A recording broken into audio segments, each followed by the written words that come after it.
in Scotland. You may have heard of it because it's in Dan Brown's Da Vinci Code as the site where the Holy Grail is hidden. But there are far more conspiracy theories wrapped up with this little chapel than that. It sits in the middle of the Falkirk Triangle. The Falkirk Triangle is basically a mini Bermuda Triangle where loads and loads of UFO sightings happen. In 1979 in the area, a forestry worker claimed that he saw a UFO hovering over the woods about 500 yards from his vehicle. He described the craft as being extremely large with a dome-shaped top and as being dark grey in colour. He said an arm extended from the ship, and in the next few moments he described two large balls covered in spikes come out of the vessel, float down beside him, and he felt a tug at him before being engulfed in a powerful odour which knocked him unconscious. He later woke up on the ground next to his truck to find his body covered in bruises and his clothes ripped and torn. He reported his ordeal to the police, who recorded it as a common assault, leading to one of the only examples worldwide of a UFO being involved in a police investigation. And in 1992, a couple were driving inside the triangle down the A70 when they experienced a strange time lapse and lost an hour. They felt strange about the incident and decided to undergo hypnosis to figure out what might have happened. Whilst under, they recalled a large disc-shaped craft dropping down in front of their car before being approached by three creatures. They then felt a horrible pain, almost like an electric shock, before being transported to an odd room where they claimed to have potentially been experimented on and having encountered a very strange entity. A 6-foot creature approached, white grey coloured, with a big head, dark eyes and a long thin neck, shoulders and waist. They described ribs or folds of skin on its body. The arms were human-like but with 4 extremely long fingers.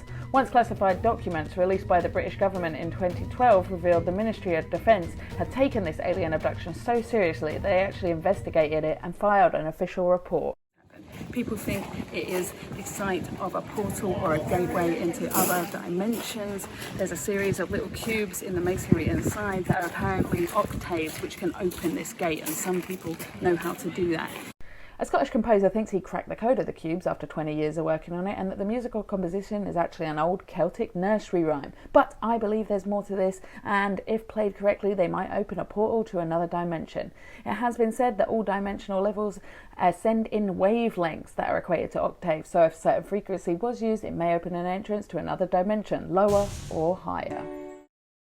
It's also said to be the site where the Knights Templar brought back Jesus' severed head and started worshipping it, and it also happens to be a site where a murder happened.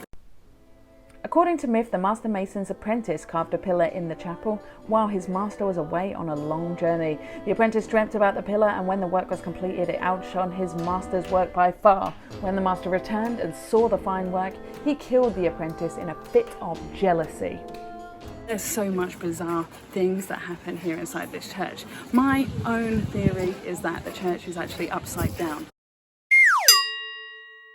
There's a beehive that was found hidden in there by the masons at the top, which I think represents the workers. And if you put the church upside down, it would make one of the angels facing upright and the rest all hanging upside down. And their hair looks like they're hanging upside down. And I think that that is Lucifer. And if I'm correct about that, that would make Lucifer ahead of all the other angels, ahead of the workers, ahead of the entire human race. And you must admit that is some quite interesting symbolism.